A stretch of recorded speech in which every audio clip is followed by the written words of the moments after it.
I'm Danie from Journey of a Braid, and this is Braided Conversations.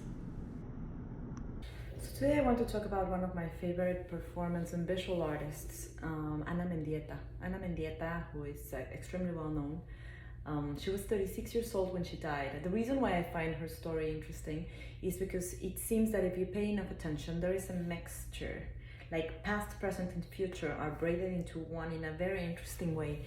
And I have the feeling that she had an insight into the way that her life would end when it comes to the art that she created. So she left Cuba when she was a girl. She was around between 12 and 15.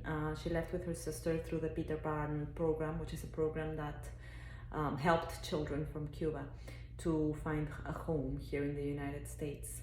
And the parents of the children that were sent to this program would come later in a very traumatic way.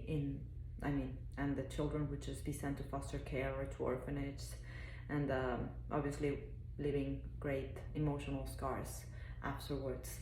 But Ana Mendieta arrives to the United States.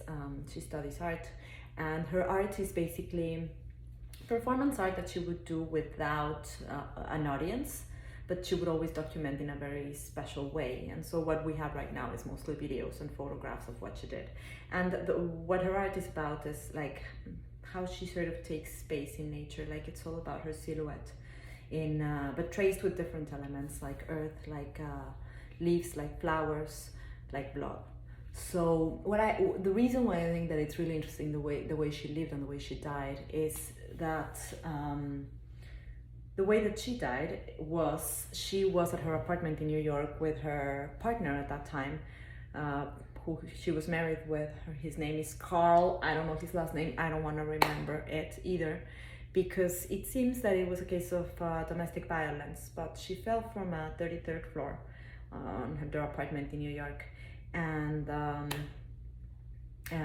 obviously, like, all the neighbors heard screams. They tried to create like this legal procedure against this guy, and there were like all these guerrilla demonstrations from artists sort of talking about how this guy must have killed her because she just fell into the ground 33 stories down. And the reason why I think it's so intriguing and that it's something that hasn't left my mind is the way that she died is exactly what her art was always about. It's that silhouette. When you think of someone that falls from such a distance into the ground, all that remains is kind of exactly what she did.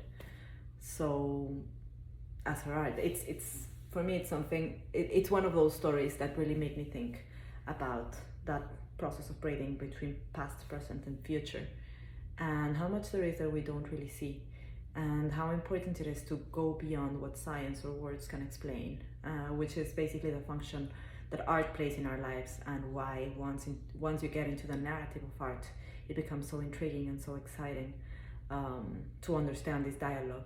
So, as terribly sad as it is, the story, I mean, for me, it's Ana Mendieta was my age when she died.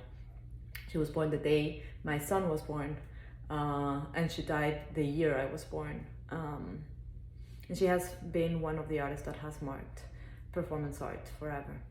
But there's more to it than that. So take a look into her work, and yeah, let's look beyond the surface of things.